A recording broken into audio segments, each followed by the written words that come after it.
get started. Does that sound all right? Other than that.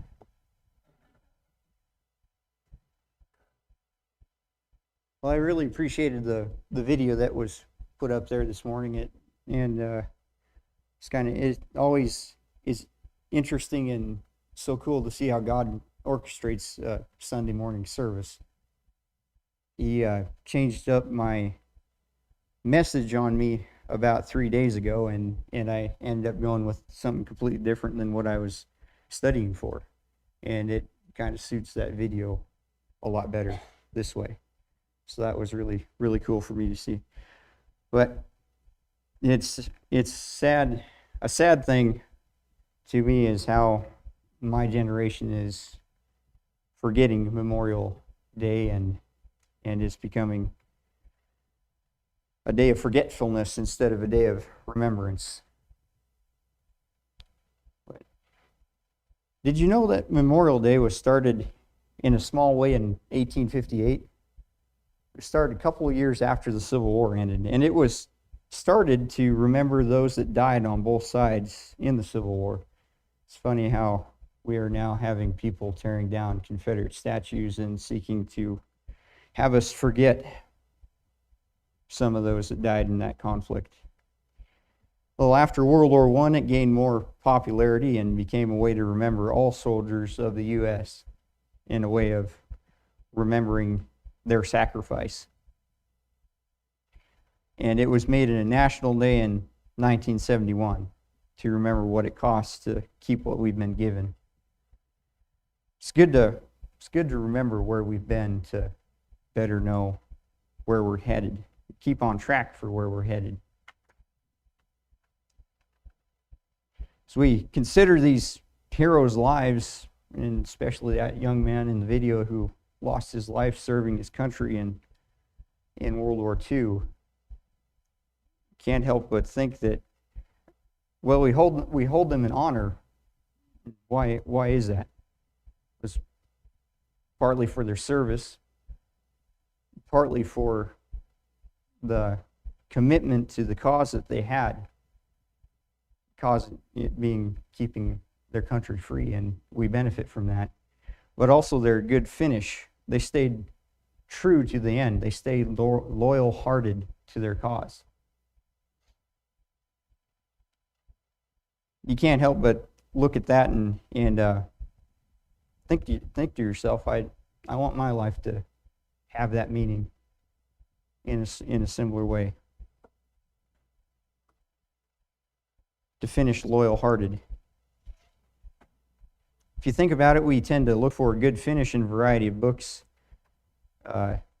stories, movies. And I bet if you consider your favorite movie that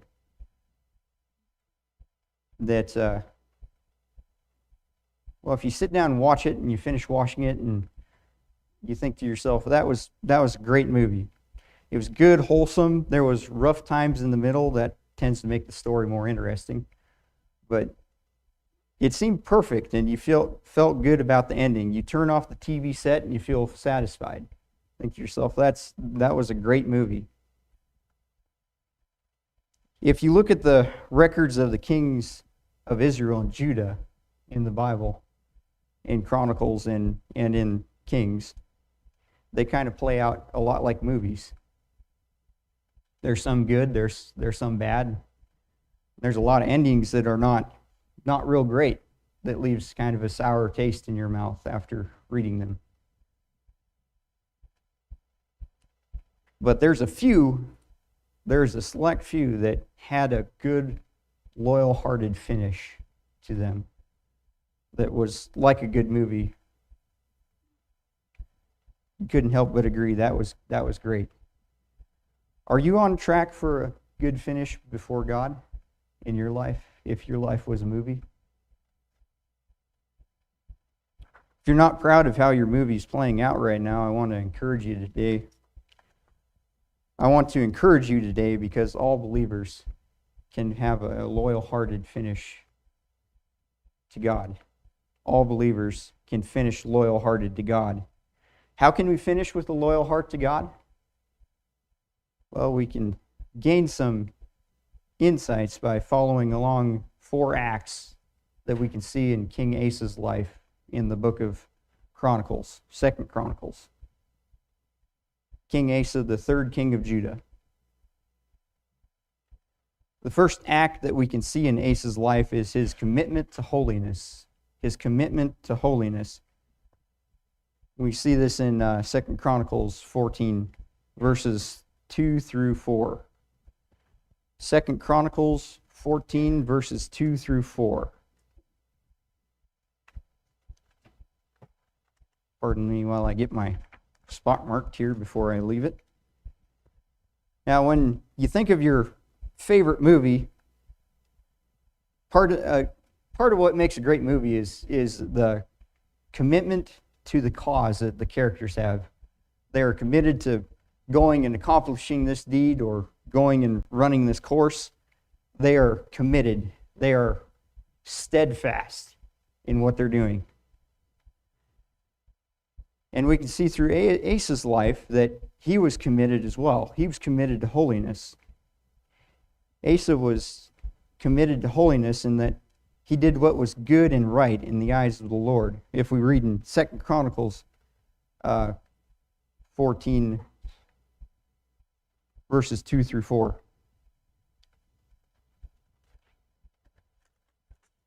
Which reads, Asa did what was good and right in the eyes of the Lord, his God.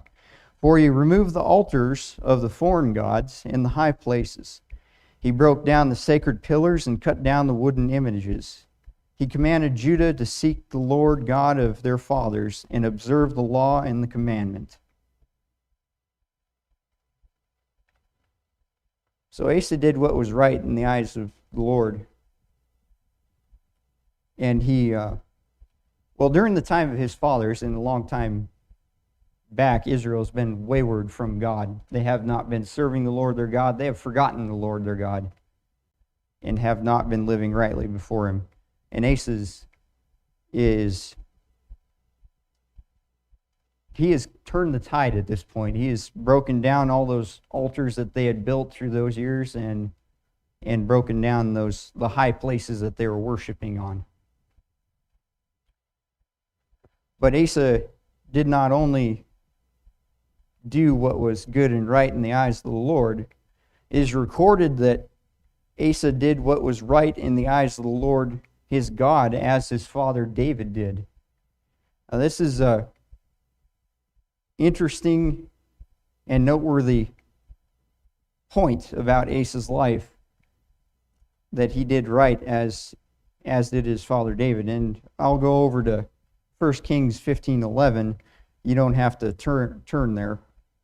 I can just dart over there and read it. But we find there that it says, Asa did what was right in the eyes of the Lord, as his father David. What's interesting about this is that he is the first king since the sin of Solomon to be said of his life that he did right in the eyes of the Lord, as his father David. He's the first one after King Solomon. There's been a few kings between him and Solomon. God viewed David as a man. He was flawed, and he had his faults. But his heart was loyal to God, and he did right in the eyes of the Lord. And although he sinned, he would always come back to the Lord and confess his sin and make sure that he was walking rightly before the Lord. And Asa, his heart was the same as David's. He did right, and it is recorded of him that he did right as his father David did. Now, Asa not only did right in the eyes of the Lord, but he also led the children of Israel to do right in the eyes of the Lord. In chapter 15, verses 1, 2, and 7, we can find, that's 2 Chronicles 15, 1, 2, and 7. It says, and he went out to meet Asa. Now this is a seer. He's the son of Oded, and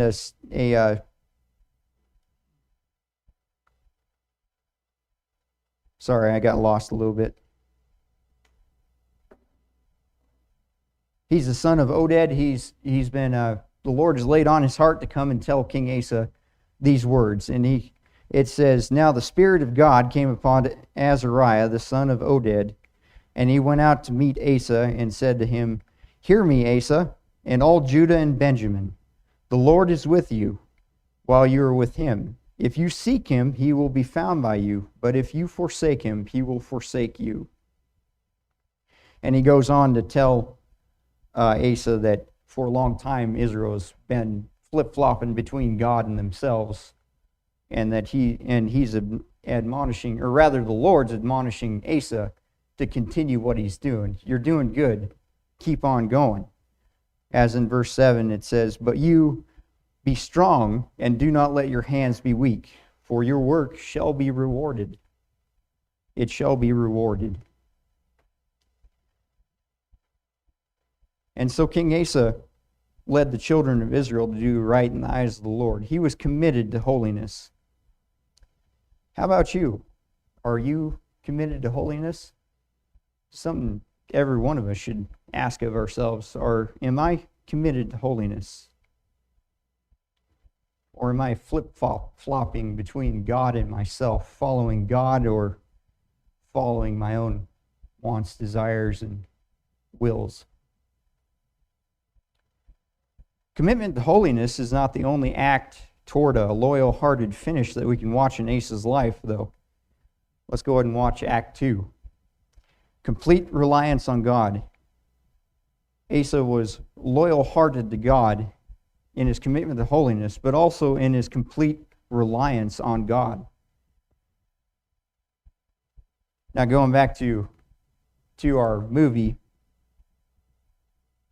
the main character usually has an ally that he relies upon, that when he gets into a sticky spot in the storyline, that he's in trouble, he's in deep waters, he needs help, and then along comes his ally to rescue him out of it, to help him defeat the enemy and win the day.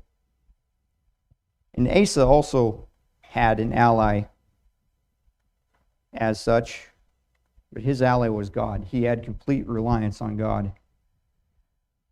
We can see this in the way Asa prepared for success in 14:7, chapter 14 of 2 Chronicles, verse 7. It says,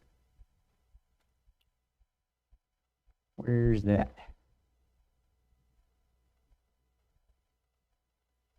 It says, "Therefore he said to Judah, 'Let us build these cities and make walls around them, and towers and gates and bars, while the land is yet before us, because we have sought the Lord our God. We have sought him, and he has given us rest on every side.' So they built and prospered." Now, I know I'm kind of moving quickly here, but there's so much that I could share from King Asa's life that I just don't have time to do it in this morning. But it's a fascinating study. So what has happened here is Asa, after he heard that, we kind of backed up a little bit. This is before he had that admonition from the Lord to keep on doing right. But Asa's kind of stood around, looked around him, and said, everyone around us hates us. Maybe we should do a little preventive measures here and build up our cities, fortify them, and make sure that we're set for times of war in this time of peace. And this wasn't done out of fear of man. Asa didn't fear man. This was an act of faith in that he recognized that God had given him this time of peace so that they should make the most of it. They should prepare for hard times ahead in these good times. Now, Asa prepared for success, but he also completely relied on God for success. And there's a phenomenal demonstration of that and demonstration of faith in 2 Chronicles 14, 9 through 11. 2 Chronicles 14, 9 through 11. And it says, Then Zerah the Ethiopian came out against them with an army of 1,000,000 men and 300 chariots, and he came to Mareshah. So Asa went out against him, and they set the troops in battle array in the valley of Zephathath at Mareshah. And Asa cried out to the Lord his God and said, Lord, it is nothing for you to help, whether with many or with those who have no power. Help us, O Lord our God, for we rest on you, and in your name we go against this multitude. O Lord, you are our God. Do not let man prevail against you. What a statement of faith. Just to make sure you don't miss this, there are a band of men that are numbering foot soldiers. They're just foot soldiers. They have shields and spears, maybe swords. And they are about 20,000 shy of being 500,000 strong, facing off against 1,000,000 men. And not just 1,000,000 men, but 300 chariots along with that 1,000,000 men on top of that. Chariots are the ancient equivalent to the modern day tank on the battlefield. So the soldiers are looking at this and saying, you mean to tell me I got to fight two of those guys and part of another, and all the while there's these chariots running around shooting arrows in our backs and taking slashes at us with swords all the while? No, I'm going home.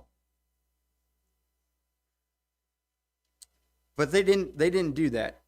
They were badly outnumbered, but they didn't do that. Asa demonstrated his faith in the Lord in saying that it was nothing for him to save them from this band of men, from this 1,000,000 men that they were facing.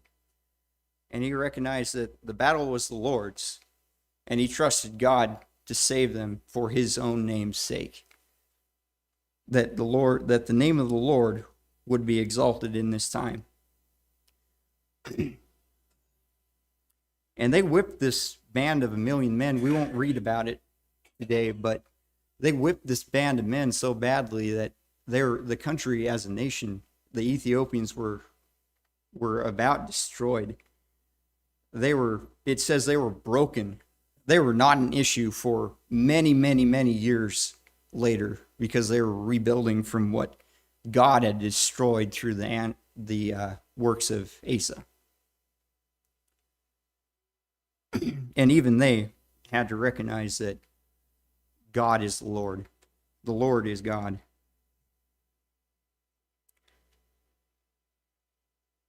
Now, these Asa's men looking at this oncoming enemy reminds me of a story that I heard about World War II recently, and I had to mention it because it's so interesting. That there was a nun in a concentration camp, and I think Asa's men probably had the similar sentiment to her when she said about her staying in this concentration camp that somebody was wondering when they would be rescued, and this nun said, the only way that we're getting rescued is for God to send his angels to come and get us. It was that bad there at that camp. Now that camp was rescued. It was liberated by a group of American paratroopers. And would you care to guess their nickname? Their nickname was the Angels. And I wonder if she looked back in later years on this day to recognize that God did send his angels to come and get him, to rescue him. That was the day to remember, just as Asa's day that we have just read. It was the day to remember that the Lord had rescued them. He had done this for them. Now, the first act, commit to holiness, and the second act, complete reliance on God, were phenomenal. On track for that loyal-hearted finish that we look for. That loyal-hearted finish to God. But the show's not over yet. Let's watch Act 3. The third act is confession of our sin. If you want to finish loyal-hearted to God, we must confess our sin. Now, there comes that point in the movie that invariably the characters have this sudden rush of foolishness to the brain, and they start doing stupid things. They either forget what they need to accomplish the task, or they decide it's a good idea to run down the place that they were warned not to go. It's a bad idea. You shouldn't go down there. But they do it anyway, and they ignore sound advice.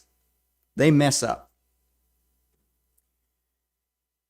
And it's we're sitting there watching the TV. You're frustrated at it and throwing popcorn at the television set because it's so stupid. It's obvious. They shouldn't go down that way. They should go down this way.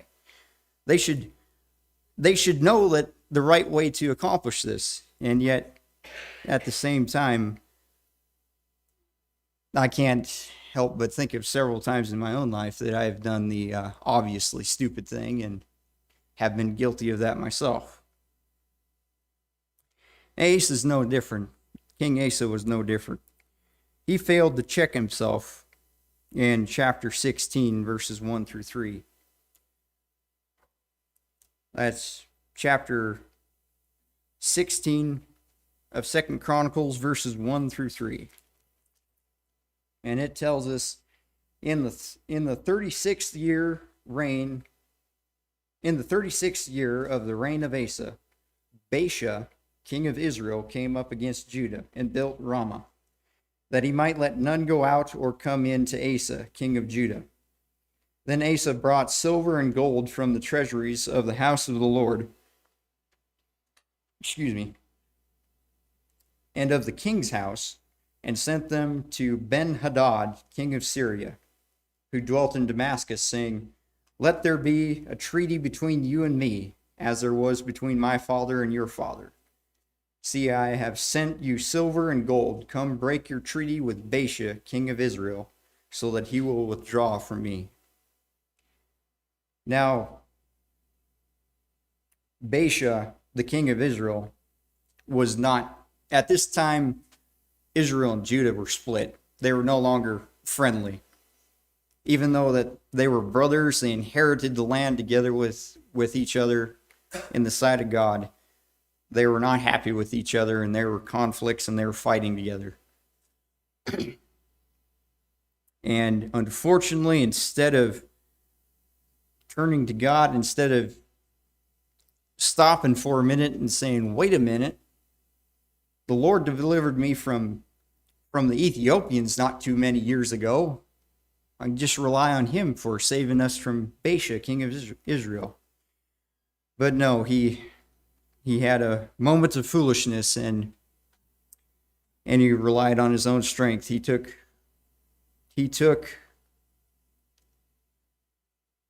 gold out of the treasuries of the house of the Lord, which was a no-no, especially to bribe a king of a pagan army to come and win his battle for him instead of relying on God to win his battle. And that wasn't all he did. Unfortunately, he rejected correction too. He not only failed to confess his sin, but he rejected correction too. And that's in chapter 16, verses 7 through 10. It says, "And at that time Hanani the seer came to Asa, king of Judah, and he said to him, 'Because you have relied on the king of Syria and have not relied on the Lord your God, therefore the army of the king of Syria has escaped from your hand.' Were the Ethiopians and the Lubim not a huge army, with very many chariots and horsemen? Yet because you relied on the Lord, he delivered them into your hand. For the eyes of the Lord run to and fro throughout the whole earth to show himself strong on behalf of those whose heart is loyal to him. In this you have done foolishly. Therefore from now on you shall have wars." Then Asa was angry with the seer and put him in prison, for he was enraged with him because of this. and Asa oppressed some of the people at that time. Now the people that Asa oppressed there were most likely followers of Hanani and others who tried to tell Asa, this ain't a good idea. You're throwing a prophet of God in prison. That's not a good move. It's a bad plan. But he didn't listen. He failed to check himself, and he rejected correction. Do you have a sin that you haven't confessed to God this morning? That's another question that every Christian should ask themselves is there something that I have not confessed to God? If you want to finish loyal-hearted before God, we must confess sin. And he is faithful to forgive us of our sins if we confess them, as it says in the book of 1 John. All believers can finish loyal-hearted to God, but in Asa's life, the standard set by the commitment to holiness in Act 1 and complete reliance on God in Act 2 have had a setback by Act 3, or confession of sins. But let's see if Asa can win us back in Act 4. The fourth act, if you want to finish loyal-hearted to God, is come back to God. If you've sinned and you've been away from God, come back to God. Come back to the Lord. Now, in our movie, after our characters have had that sudden rush of foolishness to the brain and they've been on their wayward way and haven't been doing what they should have been doing all along, they got themselves whacked up alongside of the head. They've had their eyes open. They now have realized what they were lacking, realized that they were off course. They have reconciled themselves, and they are running down that racetrack. They are on their way to have that good finish before the Lord. To finish, or not finish before the Lord, but finish well in the movie. To get that good ending in the movie that we all look forward to. But in the movie of King Asa, unfortunately, we don't see that. It doesn't end that way, unfortunately. If we look in verses 12 and 13 of chapter 16, we can see the end of his story. Verses 12 and 16 of chapter 12 and 13 of chapter 16. It says, "And in the 39th year of his reign, Asa became diseased in his feet, and his malady was severe. Yet in his disease he did not seek the Lord, but the physicians. So Asa rested with his fathers. He died in the 41st year of his reign. And they buried him in his own tomb, which he had made for himself in the city of David. And they laid him in the bed, which was filled with spices and various ingredients, prepared in a mixture of ointments. They made a very great burning for him." Asa died a respected man, yet the people made sure that he was buried properly in the way of kings, in the tradition of burying kings and burying people respected with spices and ointments and such things to help preserve the body, as was the custom of the times. But before God, there was this glaring sadness that he had not come back to him. I believe that Asa is in heaven, but he didn't confess that sin to the Lord, and his life ended, unfortunately, a sad, sour ending.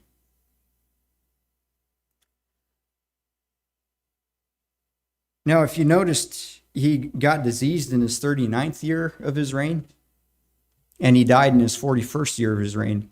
Even though he had thrown this prophet in prison, and he had oppressed some godly men at the time, God still gave him 2 years to repent. God still gave him some time that he could have confessed his sin and he could have come back to God. But he did not.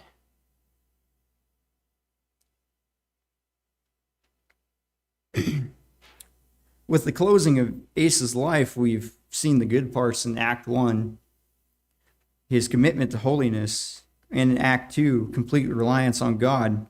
And we've seen the letdowns of Act 3, confession of our sins, and Act 4, come back to God. So now that the set's off, let's discuss what could have been. What could have been for his life? Asa could have turned and he could have repented. And if he had confessed his sin before God, he would have faithfully forgiven him. He would have, in his dealings with other kings, we see that he gave Hezekiah an extension on his life after he told him that he was going to die, that his time had come. It is plausible to think that the Lord may have given him more time if he had repented. If he had returned to God, he might have reigned on for some time yet. It's hard to say. Or the Lord still might have took him home at that time. I'm not God, nor is any of us, and we don't know when our time will be. But it is possible. And he could have had that good, loyal-hearted finish to God that we look for and that God looks for in us.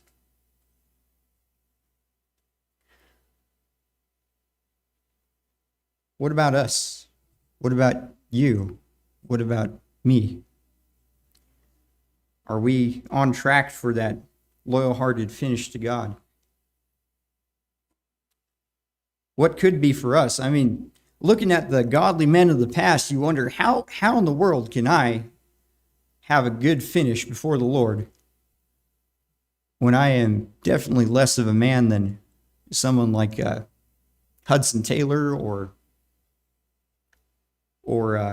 Billy Graham, some of these great figures that we've had in Christianity's past, or in Christianity's history, there it is.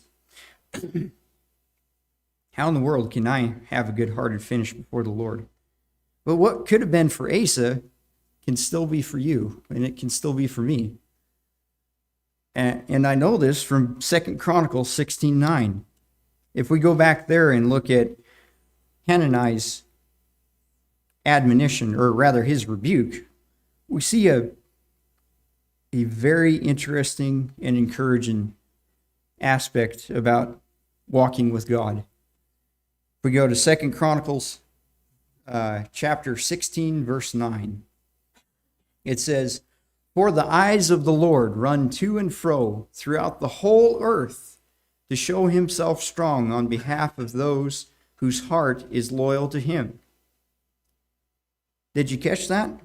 For the eyes of the Lord run to and fro throughout the whole earth to show himself strong on behalf of those whose heart is loyal to him.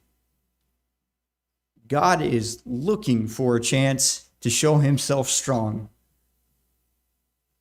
in the life of those whose heart is loyal to him. He's looking for a chance to show himself strong.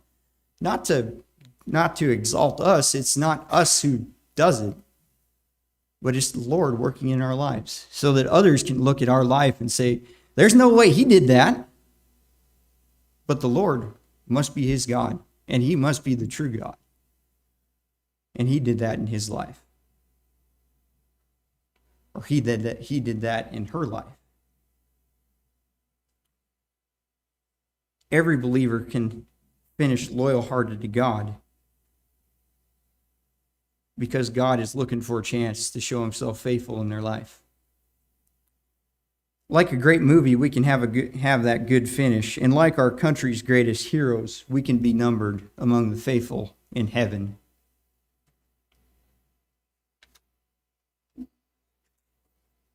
So, thank you.